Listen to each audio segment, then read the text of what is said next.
Is the UEFA Champions League really truly a Champions League? Is it truly a League of Champions in Europe? This is a question that I have had in mind throughout the Champions League qualifying rounds and still comes to mind as the second leg of the playoff matches take place right now between Tuesday and Wednesday. Under the new Champions League format, there are now 36 teams that will participate in the league stage of the tournament. With this new format, you would think UEFA would do their best to include as many of Europe's domestic league champion clubs as possible, but that has not been the case. Under the coefficient system UEFA has, which determines how many berths in the Champions League each domestic league gets, over half of the spots in the league phase, 22 of the 36 total spots, are given to teams in either the Premier League, the Bundesliga, Serie A, La Liga, and Ligue 1. And many of these teams are not champions in any way. For example, Arsenal didn't win the Premier League or either of the domestic cup competitions last season. And Manchester City saw a decline in form that saw them fail to win a trophy last year as well. The same for Atalanta, Monaco, Borussia Dortmund, and Villarreal.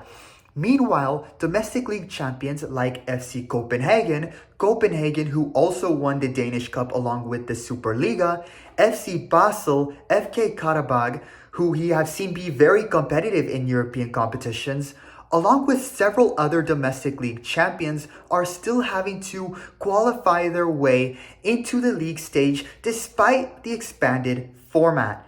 And some of these champions, like Slovan Bratislava and Lech Poznan, thanks to this qualifying system, will not be in the Champions League stage this year, while some non-champions will be.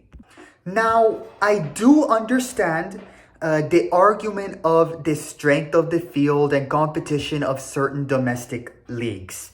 Like the domestic leagues we see as the European top 5. But at the same time, this is to the detriment of teams across Europe in leagues outside of the European top 5. Based on the current prize money distribution, a team that qualifies for the league stage gets 18.6 million euros. Regardless of how they do in the league stage, 18.6 million euros. For most of the teams in the European top 5 being well funded through their wealthy ownership, with many of them being world brands as well, they have money to spend and the prize money for them is only a short-term gain.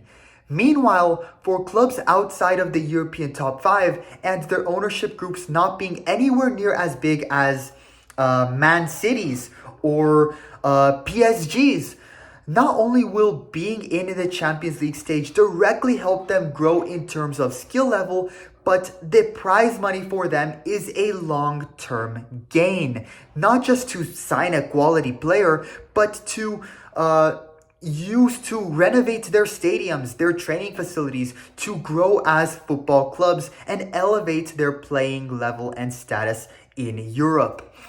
From this aspect, all the spots we are giving to non-champions in the European top 5 are actually much better to give to the domestic league champions of Poland or Romania and of Serbia, where the prize money in this said scenario would be put to much better use by a team who is a champion in their respective country.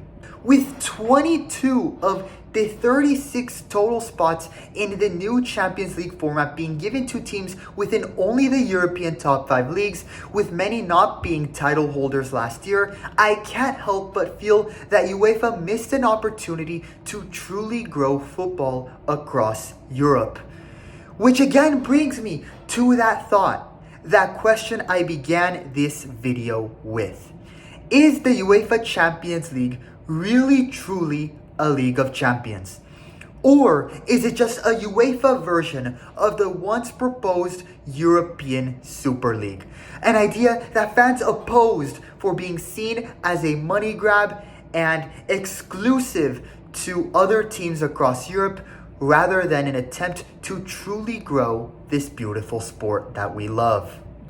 Andres from AA Sports, let me know what you think in the comments on this hot take. I would love to hear your thoughts on this topic. Is the Champions League truly a league of champions? Put your take in the comment section, leave a like and subscribe, and feel free to check out my Mexico national team content along with a bunch of other awesome sports content on this channel. Thanks for watching.